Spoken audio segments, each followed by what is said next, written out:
መጡና ኡስታዝ እንዴት ነው ሙቶ የመቀስቀስ ነገር አሉ። እኔም ተማሪ እንደመሆናቸው ሎጂካል መንጢቂ ጥሩ መረጃዊ መልስ ሰጠዋቸው። ምን አልኩት? እድሜ ስንት ነው አንተ አልኩት። 20 ዓመት ያለ። ኦኬ ከ22 ዓመት በፊት የት ነበር ካልኩት ልጁ ደነገጠ። ከ22 ዓመት በፊት ዝም አለ። አልነበርክም አይደል አልኩት። አዎ አለ። ከ22 ዓመት በፊት ዱንያ አታውቅህም አይደል? አዎ። ስም አልወጣልህም ነበር? አዎ። እናት አታውቅህም፣ ዓለም አታውቅህም? አዎ አለኝ። ታዲያ የዛሬ 21 ዓመት እናት ማህፀን ውስጥ ተረገዝክ፣ የዛሬ 20 ዓመት ልክ ወደ ዱንያ ተወለድክ፣ መተንፈስ ጡት መጥባት ጀመርክ። ሱብሃንአላህ አሁን ለዚህ እድገት በቃ። ያኔ ካልነበርክበት ያመጣህ ጌታ ይቀሰቅሳል አልኩት። የአላህ ነገር ልባቸው ክፍት አለና እየሳቁ ተመለሱ እነዚህ ሁለት ወጣቶች። አላሁ ሱብሓነሁ ወተዓላ ያ መጀመሪያ ያስገኘን ጌታ ይቀሰቅሰናል። وهو أهون عليه ነው የሚለው ቁርአን ላይ። እናንተን ከፈጠረ በኋላ ሙታችሁ መቀስቀስ ለሱ የቀለለ ነው። መጀመሪያ መፍጠር ነበር ቢከብድ የሚከብደው። وهو أهون عليه የሚለውን ዑለማዎች ሲፈስሩ የመጀመሪያው ይከብዳል ማለት አይደለም፣ ግን እንደ ሎጂክ ቢታይ የሚከብደው መጀመሪያ ማስገኘት ነበር። የተፈጠረን ዙሮ መገንባት ማጠራ ነገር ነው። መጀመሪያ የፈጠረን ጌታ ይቀሰቅሰናል። እንደፈለግነው አድርገው ይቅበሩ፣ በጣት ሰው ወንዝ ውስጥ ይበትኑ፣ እንስሳ ይቧጨቃል፣ አላህ ይቀሰቅሰናል። ነቢያችን ሰለላሁ ዐለይሂ ወሰለም كما في الصحيحين من حديث أبي هريرة أنه صلى الله عليه وآله وسلم قال ሚገርም አንድ ዜና ይናገራሉ። እሳቸው ነብይ ከመደረጋቸው በፊት የተከሰተን አንድ ክስተት ነው። ታሪኩ ይማርካል።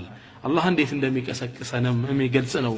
كان رجل يسرف على نفسه አንድ ግለሰብ ነበራሉ በነፍሱ ላይ ደንበር ያለፈ ወንጀል የተባለን ያዳረሰ በጣም ወንጀልን የሰራ ሰው ነበር።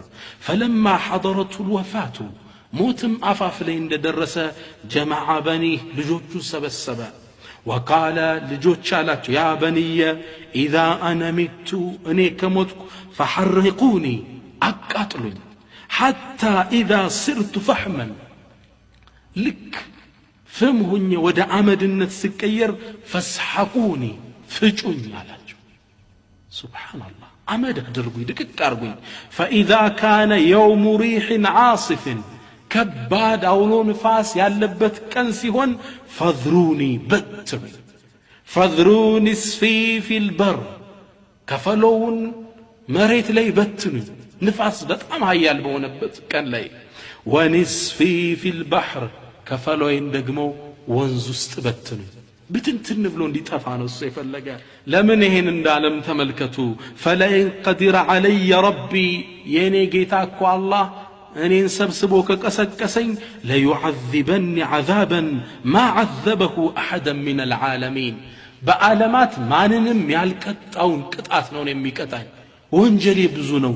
ጌታዬ እንዳያገኘኝ በትኑኝ፣ ግማሹን ወንዝ ውስጥ ከፈለውን ሜዳ ላይ።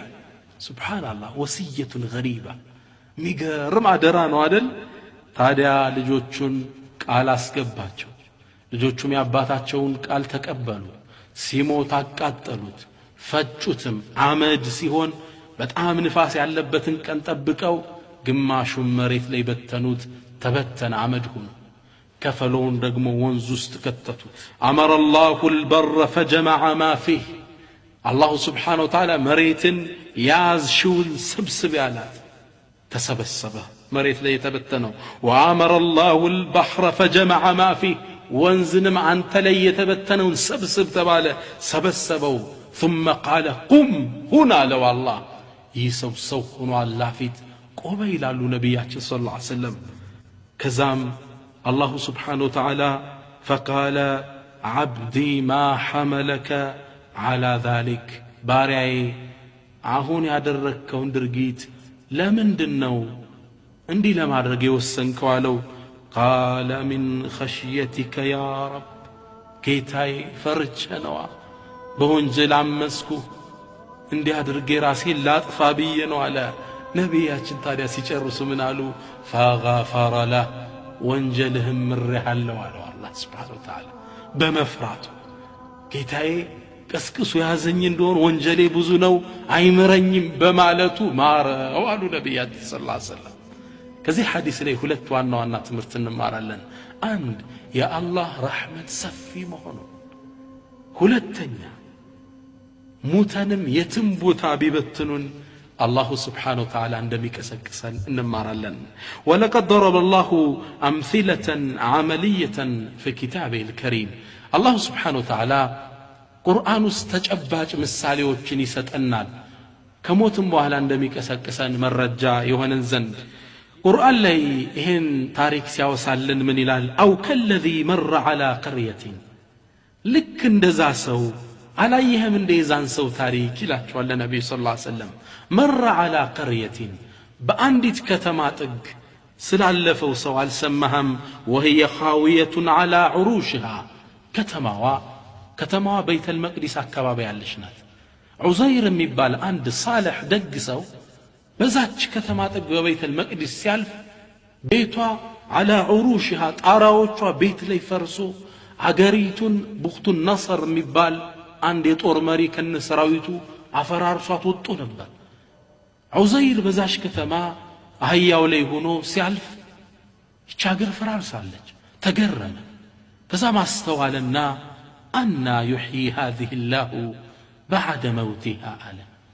ይህች አገር እንዲከፈራረሰች በኋላ እንዴት ብሎ ነው አላህ የሚቀሰቅሳት ሕያው የሚያደርጋት እንዴት ብሎ ነው ብሎ ተገርሞ ቆመ። فأماته الله 100 عام ይሄን ሲል አላህ ተአምሩን ሊያሳየው ለኛ ማስተምህሮት ይሆን ዘንድ 100 ዓመት ይሄን ሰው ለህልፈት አበቃው። 100 ዓመት ገደለው አላህ እዛው ላይ እንዳለ። ከዛም በኋላ ثم بعث ቀሰቀሰው አላህ። قال كم لبثت አለው።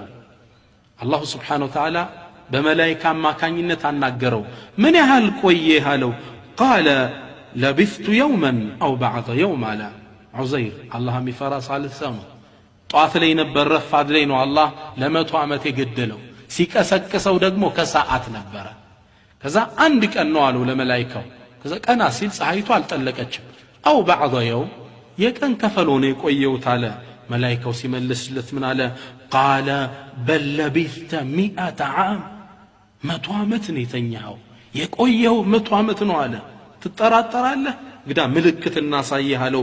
فانظر الى طعامك وشرابك لم يتسنى ወደ ምግብህ ዑዘይር ያዘ ወይን ጭማቂ የተለያዩ ምግቦች ይዞ ነበር። ወደ ምግብህ ወደ መጠጥ ተመልከት አልተለወጠም። ሽታውም ጣዕሙም ሁሉም አልተለወጠም። ተመልከታል። ሲያየው ምግቡ ፍሬሽ እንደሆነ ነው። ወይን በበነጋው ነው የሚበላሸው። 100 ዓመት ተቀምጦ አልተበላሸም። ጣዕሙ አልተለወጠም። ጭማቂ ይዞ ነበር አልተበላሸም። ተደናገረ። ከዛም ሌላ ምልክት ሰጠው። وانظر الى حمارك ወደ አህያ ተመልከት አለው። ولنجعله آية للناس ለሰዎች አስረጂ ይሆን ዘንድ ልናሳየነው። للناس وانظر الى العظام كيف ننشزها አጥንቷን እንዴት እንደምንቀሰቅሳት ተመልከታል። መመልከት ጀመሩ። አላህ የአህያውን አጥንት ገጣጠመው አቆመው በአጥንቱ አህያው። ከዛ በኋላ ثم نكسوها لحما እንዴት ስጋ እንደምናለሰው ተመልከት አለው። እያየው አህያው ስጋ ለበሰ፣ ቆዳ ለብሶ ቆመ፣ መጮህ ጀመረ። فلما تبين له ለዑዘይርም يا الله ጥበብ ሲገለጥለት قال أعلم أن الله على كل شيء قدير አውቄያለሁ ተረድቻለሁ الله سبحانه وتعالى بهلم نجر ቻይ እንደሆነ አለ።